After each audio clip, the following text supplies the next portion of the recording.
Hey guys, how are you all. स्वागत है आप सभी का आपके अपने चैनल एग्जाम वाला 247 के अंदर। गाइस, हम लोग जूनियर अकाउंटेंट के लिए RSR प्रिपेयर कर रहे थे। उसके अंतर्गत आपने देखा है कि 7 अध्याय है, 16 चैप्टर है और 167 उसमें नियम है। ठीक है, 7 भाग है, 16 अध्याय है और 167 उसमें नियम है। तो ये जो हम पढ़ने जा रहे हैं ये पहला भाग है, जिसका दूसरा अध्याय है, जिसके अंतर्गत सारी की सारी जितनी भी परिभाषाएं हैं, डेफिनेशंस हैं, वो लिखी गई है। ये जो अध्याय है ये है हमारे 7 से 7:40 तक। ठीक है, तो आइए स्टार्ट कर लेते हैं। ठीक है, बने रहिए हमारे साथ। तो 7.1 इसके अंतर्गत आयु के बारे में बताया गया है। इसमें क्या है कि कोई निश्चित आयु के बाद ही एम्प्लॉय की सेवानिवृत्ति होगी, पदोन्नति होगी या अवकाश पर जा सकता है, उसके पहले नहीं जा सकता।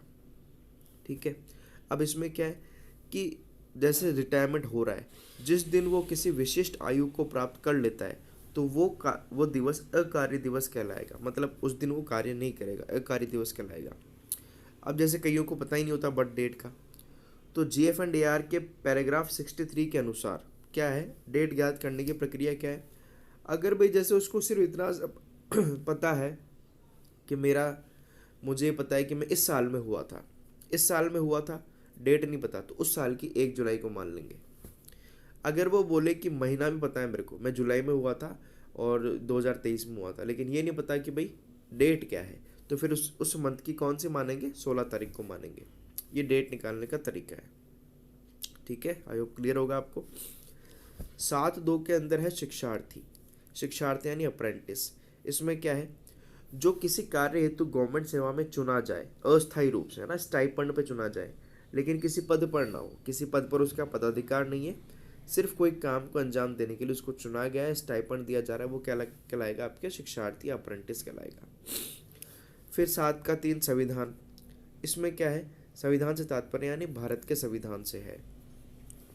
फिर 7/4 इसके अंतर्गत है संवर्ग या कैडर कुछ भी है, जैसे किसी पर्टिकुलर विंग के सदस्य, किसी एक सेवा के सदस्य क्या कहलाएगा, वो कैडर कहलाएगा। फिर 4A है ना, 4A 7/4A इसके अंतर्गत है 4th ग्रेड की डेफिनेशन। 4th ग्रेड क्या है ना, वो डेफिनेशन। तो जो वेतन लेवल L1 और L2 में आते हैं वो कहलाएंगे 4th ग्रेड। वो कौन कहलाएंगे भैया, 4th ग्रेड। इनसे इस लेवल से ऊपर के जितने भी है वो क्या कहलाएंगे, उच्च सेवा के कर्मचारी। फिर 7.5 है क्षतिपूरक भत्ते, है ना, कंपनसेटरी अलाउंस। अपने याद किया था हाइव में हाथ डाल दिया अपन ने, अपना नुकसान हो गया तो कंपनसेटरी अलाउंस मिलेगा। सरकारी काम में व्यक्तिगत व्यय हेतु भत्ता पर सत्कार भत्ता व भारत के बाहर जल मार्ग से जाने में लौटने का भत्ता इंक्लूड नहीं है। कोई भी आप सरकारी काम कर रहे हो तो उसके एवज में आपको जो कंपनसेशन मिल रहा है वो आपका क्षतिपूरक भत्ता है। लेकिन कोई सत्कार भत्ता मतलब ये जो कोई मेहमान आ गया, आपने उसका आवभगत किया तो उसका भत्ता नहीं मिलेगा। और जल मार्ग से कहीं आप बाहर जा रहे हैं, उसका लौट रहे हैं, तो उसका भत्ता भी नहीं मिलेगा, है ना। चलो, फिर 7.6 पर है सक्षम प्राधिकारी। तो 6 अपन ने देखा था, 6 फिक्स। तो प्राधिकारी हमेशा क्या होता है, फिक्स होता है, फिक्स स्थान पर बैठा रहता है। तो राज्यपाल जिसे पावर दे वो क्या कहलाएगा, सक्षम प्राधिकारी कहलाएगा। परिशिष्ट 9 में इसकी सूची है कि कौन सक्षम प्राधिकारी होगा, उसकी सूची कहाँ है, परिशिष्ट 9 में है। ठीक है, चलो।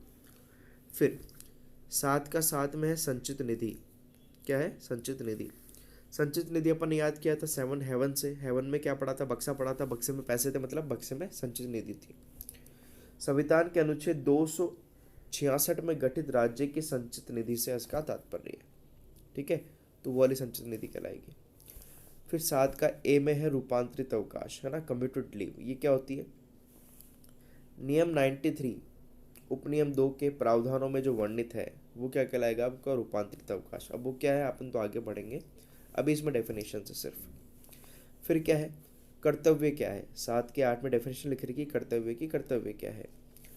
किसी कर्मचारी के गवर्नमेंट सेवा में जो रहा जाएगा वो उसका कर्तव्य कहलाएगा। इसमें प्रोबेशन पीरियड है, अवकाश अवधि कर्तव्य में आती है, ये सब कर्तव्य कहलाएंगे। किसी प्रशिक्षण पर भेजा जा रहा है तो वो भी कर्तव्य है। APO अगर कर दिया उसको तो वो भी अवधि क्या कहलाएगी, उसका कर्तव्य कहलाएगी। सक्षम अथॉरिटी की प्रेजेंस में किसी परमिशन से किसी विभागीय परीक्षा में उपस्थित हुआ तो वह अवधि भी क्या कहलाएगी, उसका कर्तव्य कहलाएगी, है ना। आपने परमिशन लेके कोई परीक्षा दी है तो वो भी उसका कर्तव्य कहलाएगी। फिर 7-9, 9 से वाइन, वाइन का शुल्क, तो 7-9 में क्या है, शुल्क है। संचित निधि के अलावा कर्मचारी को प्राप्त भुगतान जो अशासकीय संस्था, पंचायती राज, अस्पताल के एक्स्ट्रा कार्य के लिए हो, उसको जो दिया जाएगा वो शुल्क कहलाएगा, है ना। फिर 7-10 इसके अंतर्गत है वैदेशिक सेवा। वैदेशिक सेवा से तात्पर्य है कि किसी एक डिपार्टमेंट से दूसरे डिपार्टमेंट पर जा रहा है तो वो फॉरेन सर्विस वैदेशिक सेवा कहलाएगी। अपनी जो फॉरेन सर्विस वो जो बाहर विदेश जाने वाली वो नहीं है इसके अंतर्गत, ठीक है, ध्यान रख लेना। तो इसमें क्या होगा, भुगतान संचित निधि के स्थान पर स्थानीय निधि से होगा। किससे होगा, स्थानीय निधि से भुगतान किया जाएगा, ठीक है। दूसरे डिपार्टमेंट में पोस्टिंग है तो स्थानीय निधि से वो उसको दिया जाएगा पैसा। 7-10 राजपत्रित अधिकारी वर्गीकरण नियंत्रण अपील नियम 1958 की धारा 1 में आने वाले समस्त अधिकारी गजेटेड ऑफिसर कहलाएंगे, है ना। इस नियम गजेटेड ऑफिसर कौन है, वर्गीकरण नियंत्रण अपील 1958 की धारा 1 में जो आ रहे हैं वो गजेटेड ऑफिसर है सारे, ठीक है, ध्यान रखना। फिर 7-10 ब में क्या है, अर्धवेतन। अर्धवेतन का क्या है, नियम 93 के तहत दिए गए अवकाश क्या कहलाएंगे, अर्धवेतन। एक्चुअली नियम 93 के अंतर्गत क्या है, नियम 93 के अंतर्गत HPL की व्यवस्था, HPL हाफ पे लीव, है ना। उसमें क्या है, या तो आपने दुगनी छुट्टियां कटवा लो, है ना, या फिर क्या है, जो आपने छुट्टियां ली उसका आधा वेतन ले लो, दोनों व्यवस्थाएं उसमें होती है, वो अर्धवेतन कहलाता है।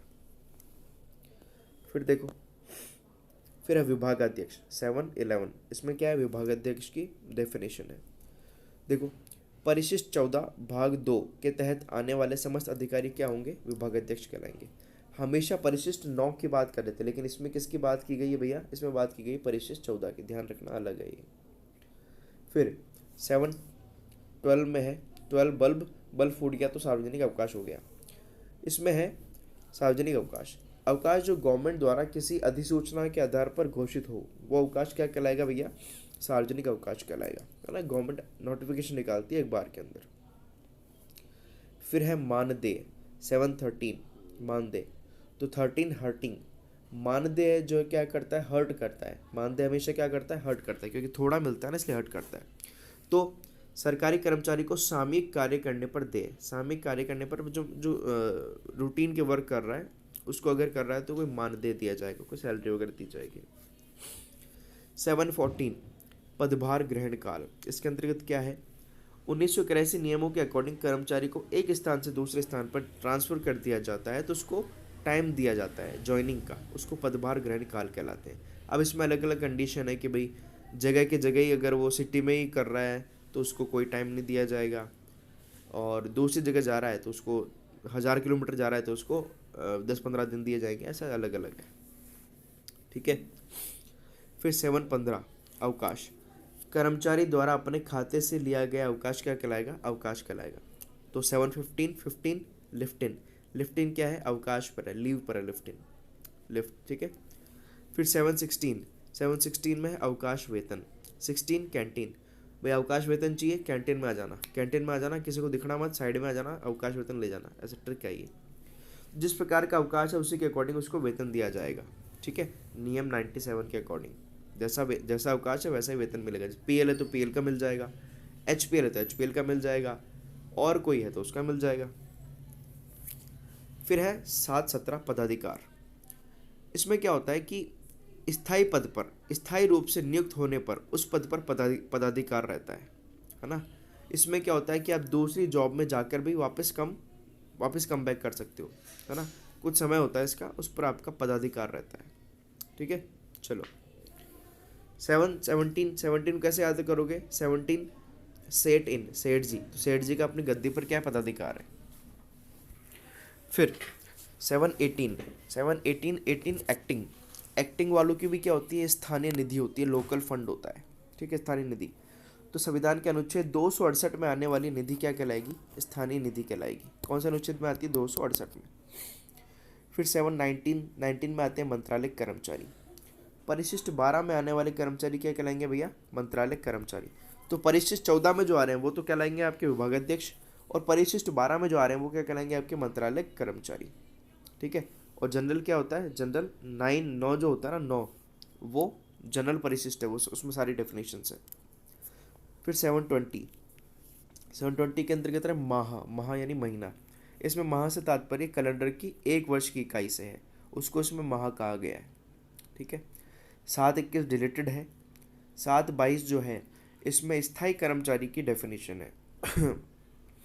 स्थायी कर्मचारी कौन होगा, तो आरएसआर में अपने पद पर स्थायी अधिकार रखने वाला कर्मचारी क्या होगा, मतलब आरएसआर में जिसके बारे में दिया गया है कि स्थायी कर्मचारी है वो स्थायी कर्मचारी होगा। ठीक है। कैसे याद करोगे, 22 मी टू हो गया किसी के ऊपर, फिर भी वो क्या है, स्थायी कर्मचारी रहेगा। फिर 723 ग्रीनरी। ठीक है।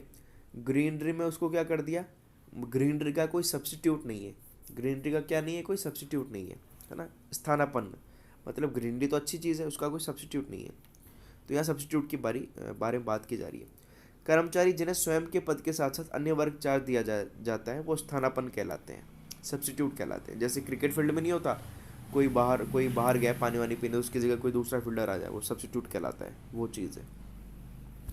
724 वेतन। तो आरएसआर में किसी कर्मचारी को मिलने वाला मंथली पेमेंट जो है वो वेतन कहलाता है। ठीक है। तो कैसे याद करोगे, 24 आउटडोर, वेतन कहाँ मिलेगा तुमको, आउटडोर में मिलेगा, क्या मिलेगा, आउटडोर। ठीक है। आगे देखते हैं। फिर है 725 पेंशन। 25 लॉन्ग नाइफ दिखा के क्या दे दी, उसको पेंशन दे दी। कर्मचारी को सेवानिवृत्ति के पश्चात मिलने वाली मंथली राशि क्या कहलाएगी, पेंशन कहलाएगी, सिंपल है। 726 स्थायी पद। 26 मैडमिक्स से उस जगह को धो तब जाके वो पद स्थायी पद होगा। ठीक है। जिनकी समय सीमा आरएसआर में नहीं है वो स्थायी पद है। ठीक है। 27 हेलो हेवन। ठीक है। तो हेलो हेवन यानी संत, 27 हेलो हेवन, संत के पास गए और बोला बाबा जी मेरे को मेरा वेतन दे दो, व्यक्तिगत वेतन। तो किसी कारणवश गवर्नमेंट एम्प्लॉय के वेतन श्रृंखला में कोई कटौती हुई है या निश्चित टाइम बाद उसका लाभ पुनः दे तो व्यक्तिगत वेतन है। पर्सनल जैसे क्या होता है कि कई बार गलत कटौती हो जाती है, कई बार जैसे अपने को पीएल सरेंडर लेना है तो सरेंडर सारे नहीं लेते हैं, कोई एक ले रहा है ना, तो वापस उसको मिल रहा है तो वो भी व्यक्तिगत वेतन हो जाएगा, ये उसका डेफिनेशन है। फिर 728 उपार्जित अवकाश। सेवा में व्यतीत समय के आधार पर अर्जित अवकाश क्या कहलाएंगे, उपार्जित अवकाश। नियम 91 के अंदर है ना। जितनी सेवा की आपने, जैसे शिक्षा वाले जो होते हैं ना स्कूल वाले, उनको मिलता है साल में 15, जो कर्मचारी होते हैं दूसरे उनको मिलते हैं 30 पीएल मिलती है। उस 30 पीएल का आपको पैसे देती है गवर्नमेंट। जैसे आपकी सैलरी 50,000 है ना, 45,000 है, तो दिन की कितनी होगी, 15 दिन की कितनी होगी, 1500 होगी, तो 30 दिन की मिलेगी ना, तो 45,000 आपको और मिल जाएंगे। ठीक है, ऐसा। चलो 729 इसमें है पद का परिकल्पित वेतन, अज्यूम्ड वेतन। 29 रेड वाइन। तो रेड वाइन को ही आप अपना वेतन मान लो, एज्यूम्ड कर लो कि वेतन है। यह वेतन सदैव उस अवस्था में देय है जब कर्मचारी को अपने पद के अतिरिक्त भार का अधिकार सौंपे, है ना। यह वेतन वित्त विभाग की अनुशंसा पर दिया जाता है। जनरली हमारे डिपार्टमेंट्स में ऐसा नहीं होता, बैंक वगैरह में तो होता है कि किसी और उसका वर्क चार्ज दिया जा रहा है किसी और पोस्ट का, तो उसका वेतन भी दिया जाएगा। फिर 730 इसमें है परिवीक्षाधीन। 20/1/2006 के बाद ऐसे पद पर नियुक्ति नहीं दी जाती, परिवीक्षाधीन पर। ठीक है, ध्यान रखना डेट 20 जनवरी 2006। फिर 730A में है परिवीक्षाधीन प्रशिक्षणार्थी। 20/1/2006 के बाद स्थायी पद पर 2 वर्ष के लिए अस्थायी रूप से नियुक्ति। स्थायी पद है, पद स्थायी है, 2 वर्ष के लिए अस्थायी रूप से नियुक्ति है, मतलब जब तक 2 वर्ष पूरी नहीं होती नियुक्ति अस्थायी है, पद स्थायी है उसका, है ना, वो चीज़ है। फिर 731 इसमें है विशेष वेतन। 31 मशीन गन। कैसे याद किया था, मशीन गन चलाने वाले को विशेष वेतन मिलेगा। इसमें क्या है, कोई गवर्नमेंट एम्प्लॉय सरकारी सेवा में रहते हुए विशेष उपलब्धि प्राप्त कर ले तो उसे वित्त विभाग की अनुशंसा पर विशेष वेतन मिलेगा। ठीक है। 732 इसमें है उच्च सेवा। 32 है ना, बिट्टू किस में, उच्च सेवा में। तो आरएसआर में 4th श्रेणी के अलावा जितनी भी सेवाएं हैं वो किस में, उच्च सेवा में आएगी। ठीक है। फिर 733 निर्वहनुदान 33 लाइब्रेरी चलाने के लिए क्या चाहिए, उसके लिए भी निर्वहनुदान चाहिए, उसके लिए क्या मिल रहा है आपको, निर्वहनुदान मिल रहा है। ठीक है, तो कर्मचारी के सस्पेंड होने पर गवर्नमेंट द्वारा एम्प्लॉय की देय मंथली अनुदान, जो मंथली अनुदान गवर्नमेंट उसको देय होता है कर्मचारी को, वो अनुदान कहलाता है निर्वहनुदान। क्या कहलाता है, निर्वहनुदान। ठीक है, फिर आता है 734 के अंतर्गत है मूल वेतन।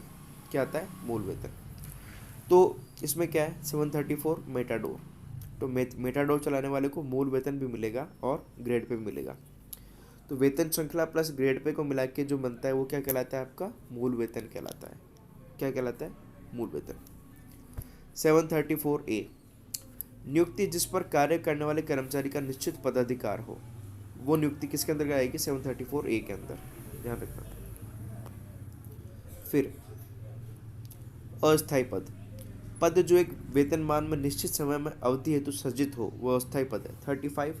35 झगड़ालू वाइफ, तो झगड़ालू वाइफ क्या अस्थायी पद है, ज़्यादा झगड़ा करेगी तो क्या करेगी, वापस उसको छोड़ देंगे भाई, अपने घर जाएगी ना वो, ऐसा। 36 अंकल चिप्स की उसके ऊपर अवधि लिखी होती है, तो 36 में होंगे सारे सावधि पद, निश्चित अवधि हेतु सृजित होते हैं। इन पर कार्य करने वाले कर्मचारी का उस पर पदाधिकार होता है ना, राइट होगा उस पद पर। 737 समय वेतनमान। 37 माइकल बेवन है ना, तो माइकल बेवन को टाइम से क्या मिलेगा, वेतन मिलेगा। कर्मचारी की वेतन श्रृंखला समय वेतनमान हमेशा निम्न से उच्च होता है, मतलब हमेशा क्या होता है, कभी इसको डिमोट नहीं, मतलब पैसे में कमी नहीं कर सकते हम, हमेशा ऊपर ही जाएगा पैसा। 738 स्थानांतरण ट्रांसफ़र। 38 स्कूल गेट, तो स्कूल गेट के वहाँ पर क्या कर दिया, उसका ट्रांसफ़र कर दिया, स्थानांतरण कर दिया। कर्मचारी का एक स्थान से दूसरे स्थान पर क्या कर दिया, ट्रांसफ़र। 739 विश्रामकालीन विभाग, तो ऐसा विभाग जिसमें निश्चित समय सीमा पर हेडक्वार्टर बंद हो, जैसे कृषि, न्यायिक, शिक्षा, ये विश्रामकालीन विभाग कहलाते हैं। फिर 740 में है पेंशन के आयोग की स्थापना, है ना, अपन याद किया था 40 उसने 40 कर दी तो उसको पेंशन उसकी रद्द कर दी। इन कर्मचारी को वेतन व भत्ता निर्धारण सरकारी बजट के अलावा अन्य सोर्स से किया जाएगा, है ना, सरकारी बजट से नहीं देके अन्य सोर्स से किया जाएगा। ये पेंशन के आयोग के संस्थापन है। ठीक है, तो ये था हमारा भाग फर्स्ट का अध्याय सेकंड 7 से 7:40, इसमें सारी डेफिनेशंस थी। ठीक है, मिलेंगे आपसे नेक्स्ट वीडियो में। अगर वीडियो अच्छी लगी है, बेनिफिशियल है, तो आप इसको सब्सक्राइब कर दीजिए, ज़्यादा से ज़्यादा इसको शेयर कीजिए। धन्यवाद।